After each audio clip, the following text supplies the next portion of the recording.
Are you willing to support our veterans organizations that will help our veterans get every damn thing that they deserve because they signed on the dotted line to keep us safe, just like.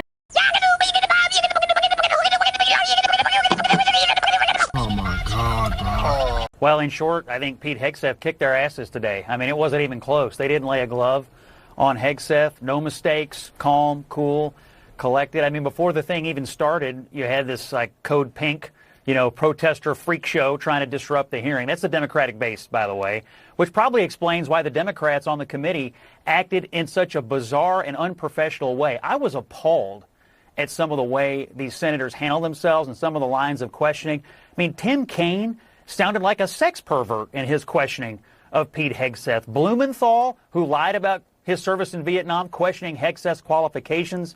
You had Gillibrand, you had Warren, you had Hirono going on unhinged rants about things. Angus King obviously doesn't understand what it's like to fight terrorism. On and on and on. Hegseth was cool in the face of this unhinged questioning. They made him look good today. It would be difficult for a Republican to vote against Hegseth after the Democrats' unseemly mudslinging today. But you so quickly forget about that. And then Senator Kaine, or I guess I better use the senator from Virginia, starts bringing up the fact that what if you showed up drunk to your job? How many senators have showed up drunk to vote at night?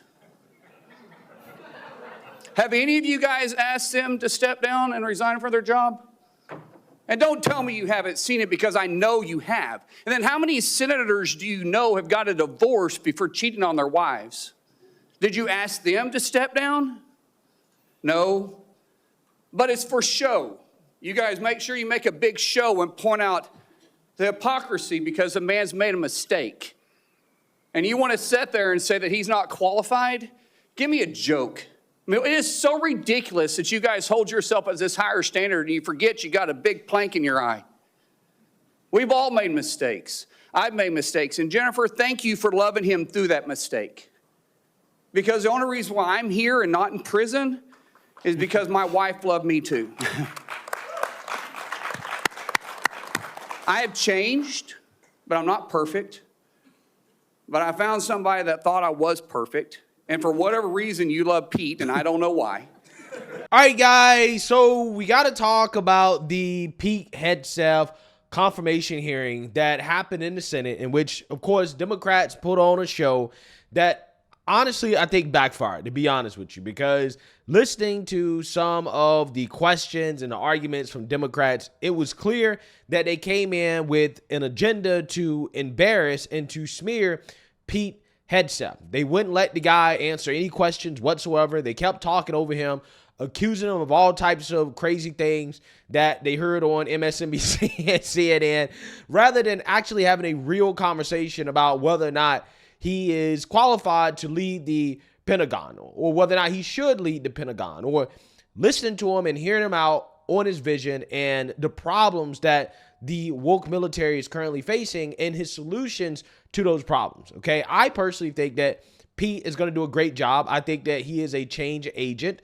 And the last thing that DC wants is a change agent at the Pentagon that is willing to hold people accountable and to make sure that Trump's foreign policy agenda is carried out, while also at the same time ridding our military of woke ideology. So with that being said, I want to go ahead and play some clips of the Democrats humiliating themselves, trying to get gotchas on Pete Hegseth throughout this whole confirmation hearing. Take a look. Officers, enlisted, black and white, young and old, men and women, all Americans, all warriors. This hearing is for you. Thank you for figuratively and literally having my back. You are a misogynist. Not only that, you are a Christian Zionist. And support the war in Gaza by the Zionists. I want to thank the members of the security force will remove members. We've got the video, we've got it in print.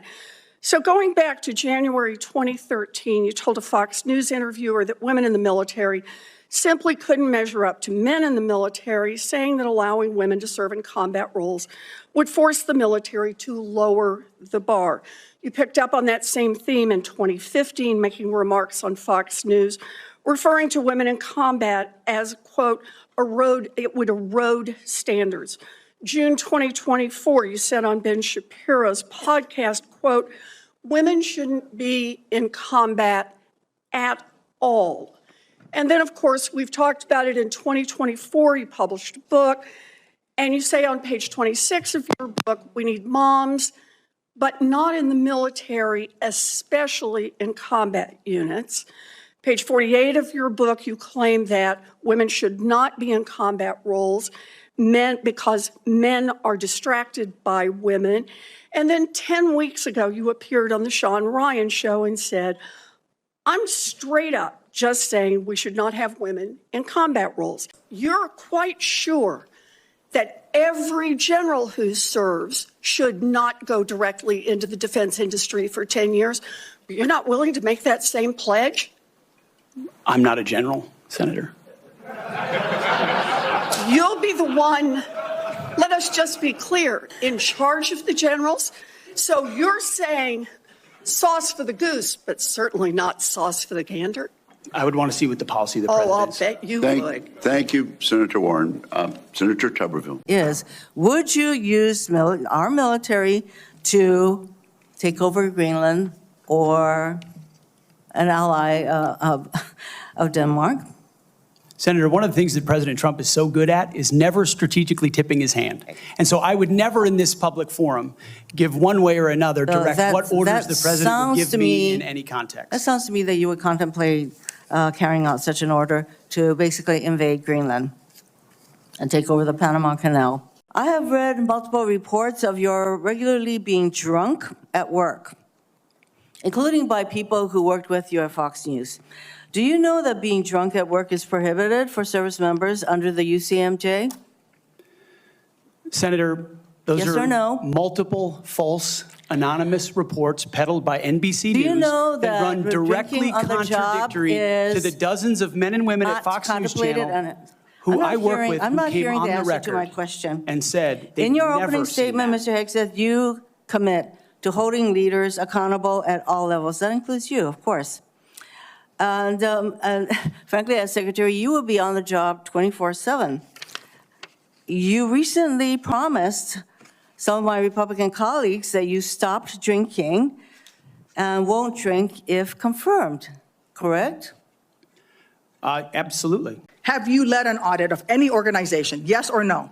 I don't want a long answer. Yes or no? Have you led an audit of any organization of which you were in charge? Senator, in both of the organizations I ran, we were always completely fiscally responsible. Yes or with the no? money Did that you we lead had. an audit? And the way yes my or leadership no? has Did you been lead an audit? stated Yes or has no? been completely What are you afraid of? You mischaracterized. can't answer this question. Yes or no? Did you lead an audit? Do you not know this answer?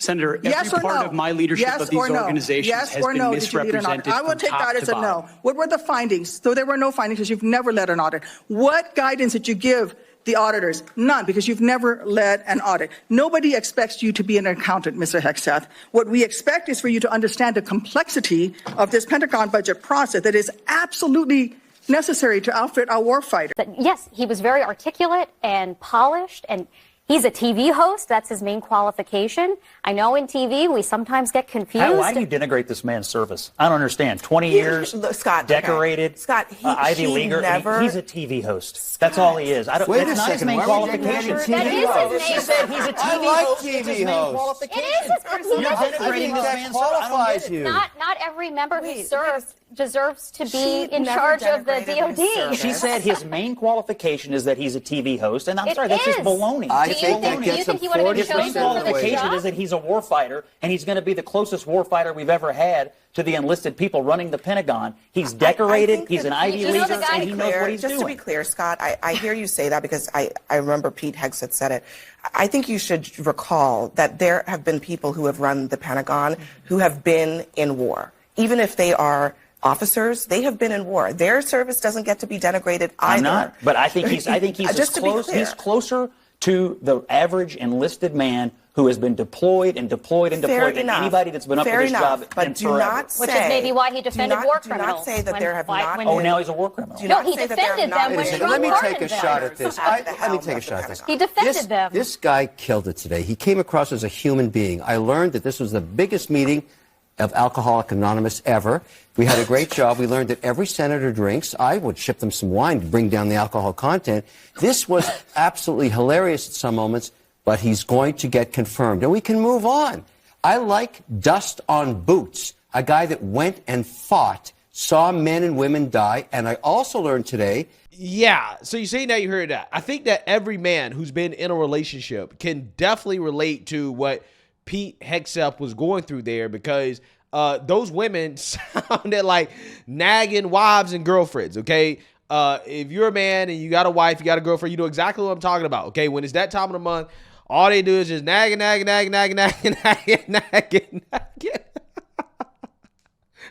Just said a whole bunch of nothing. And it doesn't matter what you say. It doesn't matter what answer you give. It's just never going to be enough, okay? They're going to just keep nagging. And at some point, you can't really say anything. You just got to wait until it's over, right?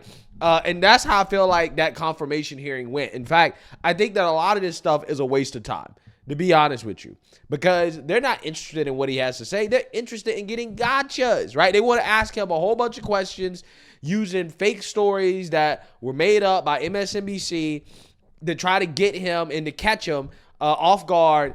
And that's what it was, right? It's for TV. I don't even understand why they do this at this point. Nobody's opinion is actually being changed. Let's be real. All of these Democrats, none of these Democrats that came into this hearing against Pete Hegseth were ever going to change their mind. It doesn't matter what he said. They weren't changing their mind, okay? So, again, I really don't know the point of these hearings, okay? Maybe, you got to get it on record. I get it. Maybe that's it. I'm just saying, from a practical perspective, from the perspective of what the hearings are supposed to be about, which is to have an open discussion about whether or not this individual is qualified, that's not what happened, okay? That's not what happened at all, and that's never what happens, right? It is purely political for the most part, and I think most people had their minds made up. All I know is that I don't want to hear anything about the qualifications of Pete Hegseth from the same individuals that voted to confirm people like Merrick Garland and Rachel Levine into the Biden administration, okay, into Biden's cabinet. I don't want to hear it. I don't want to hear it at all, okay, because ultimately, at the end of the day, Democrats, all that boohoo whining and crying, all that performative nonsense, it didn't amount to a hill of beans, because the people who were actually on the fence have already come out and said that, yeah, they're going to vote for Pete Hegseth. Like, for example, Miss Joni Ernst, who is a Republican from Iowa that had some reservations about Pete Hegseth. And now it seems as if she is all on board with him being the Secretary of Defense. So let's read here. Senator Joni Ernst, a key member of the Senate Armed Services Committee who has championed women serving in combat roles, announced Tuesday that she will vote for Pete Hegseth, President-elect Trump's choice to lead the Pentagon. Ernst said she would support Hegseth after sitting through his lengthy confirmation hearing Tuesday, where Democrats attacked the nominee for his lack of experience, infidelity, and allegations of sexual and financial misconduct. Hegseth repeatedly defended himself from what he called false, anonymous allegations. Quote, I take my role very seriously in vetting our nominees, but I have to say that there are a lot of people who use the opportunity as theater, she said during an interview with Simon Conway on News Radio 1040 in Des Moines, referring to Democrats. Quote, for those of us who want to make sure our men and women in uniform are being led by a strong individual, I think we took it all very seriously. Those that were just there to score political points, I think they failed. Yeah, I think so as well, too. I think they did more than just fail. I think that they humiliated themselves because they showed that they're not very serious people, okay? That they weren't there to actually have a serious conversation. They were there for TV, okay, to fundraise. That's what they were there for. Asked by the host if she would back Hegseth, Ernest said, I am breaking news, Simon. I figure you would ask this. Yes, I will be supporting President Trump's pick for Secretary of Defense, Pete Hegseth. Ernst's support for Hegseth appears to largely seal the likelihood that he will be confirmed by the entire Senate when he reaches the floor later this month. Yeah, so there it is. Okay, the one Republican that was on the fence, and there may be some others as well too, but again, she was a big one. She's come out and she said, yeah, I'm going to support him. Okay, and I'm going to vote to have him confirmed. And one of Trump's more controversial picks, essentially, it seems as if he's going to make it through, right? And I personally think that's probably going to be the case for a vast majority of them. Okay, we will see about Tulsi. Okay, she's done a little bit of a flip-flop that I really don't like, but we will talk about that at the time, in which is appropriate to talk about. RFK may have some issues as well, too. But regardless, I do think that they're going to get through. Okay, but Democrats are already showing themselves for the clown show that their party has become. This is all they're doing at this point because they're now in the minority, is that they're just boohoo whining and crying. And I just don't think that they are very serious in the eyes of the American people. And that's what they showed here during this Senate confirmation hearing for Pete Hegseth. So let me know what you guys think. Make sure you like, comment, and subscribe. Most importantly, share a Black conservative perspective. Peace.